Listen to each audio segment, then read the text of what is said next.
Hope you enjoyed the short time-lapse video with this motherboard. Now, this motherboard is actually the star of this video because we're going to break it down and I'm gonna go with some benchmarks and everything all together. But before I do, this is ASRock X870 live mixer Wi-Fi.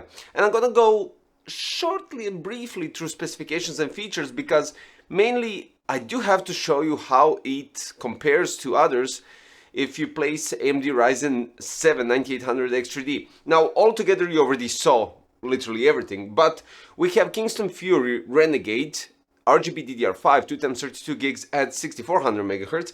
We have ASRock Radeon RX 9070 XT Tai-Chi. Of course, this motherboard, the X870 live mixer Wi-Fi. And we have O11 Mini V2 with, this is HydroShift 2 LCD C360 paired up with Unifan SL Infinity wireless fans, basically in the whole chassis. And that's about it. That's about it when we're talking about the specifications of the build. Now for the motherboard, what I have to tell you regarding some features and specs. So, of course, it supports socket AM5 with 9000, 8000 and 7000 series of processor. The socket is AM5, chipset is X870, and for the power we have 16 plus 2 plus 1 power phase design with Dr. MOS for V-Core, SoC and MISC. It has 4 DDR5 DIMMs, quite logical. For the expansion slots we have one PCIe 5.0 x 16 and two PCIe 3.0 x 16. Storage 2 SATA 3. 2 Blazing M.2 PCIe Gen 5 x 4, 2 Hyper M.2 PCIe Gen 4 x 4. For the audio, 7.1 channel HD audio Realtek ALC 4082 audio codec with Nahimic audio. We have 5 gigabit per second LAN, and for the VLAN we have 802.11b Wi-Fi 7 plus Bluetooth. The form factor, compared to the Tai-Chi motherboard, this is an ATX motherboard, so yeah. Now, for some features, as I stated already, 16 plus 2 plus 1 power phase. We have dual Blazing M.2, then we have Ultra USB power and Lightning gaming ports, so 25 USB ports altogether, and toolless multi-layer M.2 heatsink.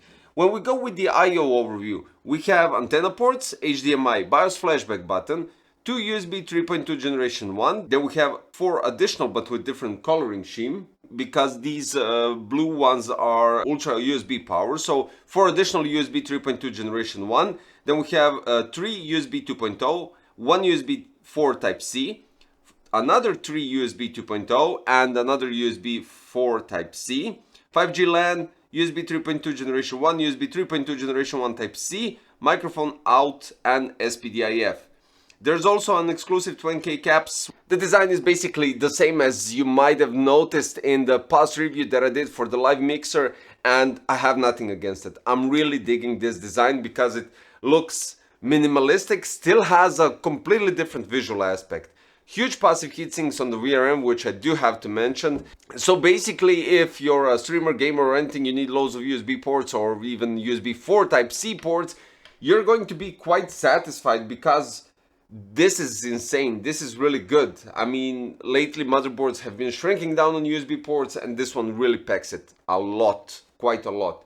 So let's jump in with benchmarks. AIDA 64 Extreme Edition, you already know the specs, so I won't go into details with that. CPU went up to 69 degrees, clock speed 5121 MHz and GPU 46.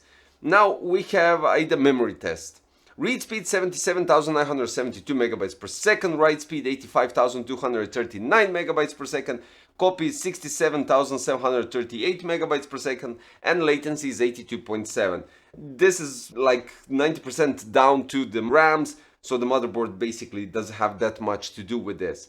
Cinebench R23, average of 10 runs, CPU went up to 75.7 degrees, clock speed is 5225 MHz, and the score is 22,134. I did mention in the Lian Li O11 Mini V2 video that this is the highest score that I got for the 9800 X3D. Then we go with Cinebench R24. The average score of 10 runs, temperature is 70.6 Celsius degrees, clock speed is again 5225, and the score is 1263. Geekbench 6 single thread score is 3296, while the multi-thread score is 18,453. If we go with PC Mark 10, overall score is 10,863, and I'm not going to go through all the numbers, but follow the black graph. It goes nicely to the top, and I'm giving you an idea that it's really nicely competing with 9950 X3D. Of course, this is an updated version of the motherboard compared to what I tested, so it would be definitely interesting to see 9950 X3D to run on the same board to see how much performance boost will it get.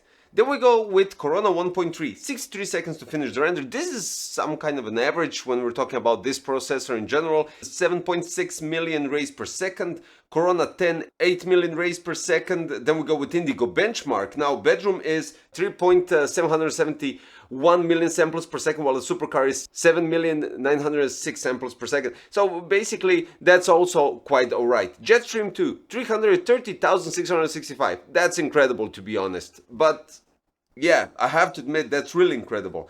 Now with the 3D Mark CPU profile, what you get here is orange line on multiple boards. So we have the max threads 10,000, 16 threads is 10,148. And the thing is about here, of course, when you compare 9950 X3D, you can actually get a proper battle between 9800 X3D and 9950 X3D just because of the cores. And then we go with 3D Mark in general, TimeSpy Extreme and everything else. So TimeSpy 26,060, GPU score is 29,603 and CPU score is 15,530. That's quite solid. If you take a look, it goes in the second or third position. And then we go with TimeSpy Extreme, almost the same thing, 12,624, GPU is 14,455 and CPU is 7,350. Firestrike 51,909 and physics score 39,230, combined score is 21,655. Firestrike Extreme combined is 18,333, which is quite solid. And Firestrike Ultra is 18,000, while the combined score is 9,727.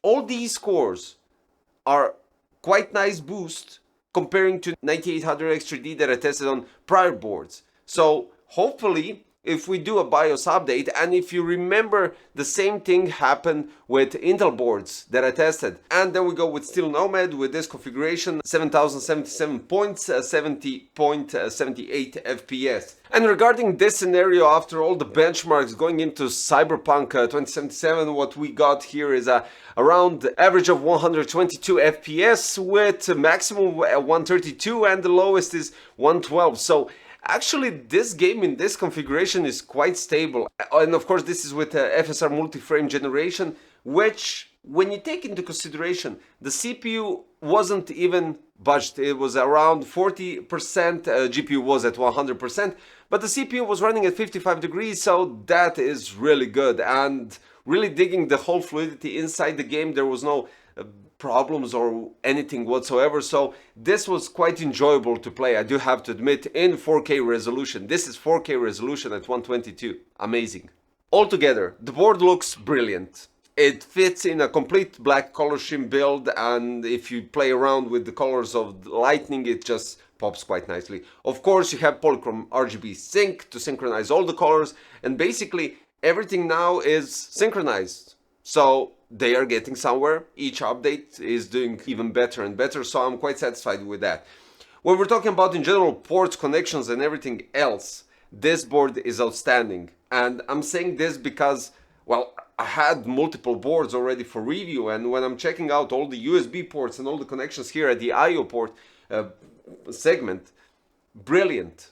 Just simply brilliant. VRMs are quite solid even for 9950 X3D, so you'll be quite good to go with this board and pair it up, but 9800 X3D pairs up quite perfectly. And scores, just great. I mean, taking everything into consideration, it's really good. It's a really good story, and specifically since we have an updated version of this board in terms of X870, and it's not an E board. So yeah, guys, I don't know else what to say. Loving the build. That's one of also the key features of this. The build altogether looks outstanding, even with the board being, as you can see, a bit grayish on the side and the passive heatsink and everything all together. It just fits nicely. So guys, this was ASRock X870 Live Mixer Wi-Fi. Thumbs up to ASRock for doing this, and As you can see, 9800 X3D running perfectly fine without any problems, even throughout the whole test. I think it took me like a whole 1.5 days to check out all the benchmarks and gaming, which was just brilliant. So yeah guys, that'll be all for today. ASRock X870 live mixer link is in the description, paired up with 9800 X3D. You can check both there. Oh, maybe I could add the ASRock Radeon RX 9070 XT Tai Chi as well, so you want to go in maybe in this direction and just pair it up as it is. And finally, if you're new to the channel, this video helped you a bit deciding or choosing what to do, you can always click the like, subscribe and notification bell so you don't miss any future content. Thanks for watching, see you next time, bye bye.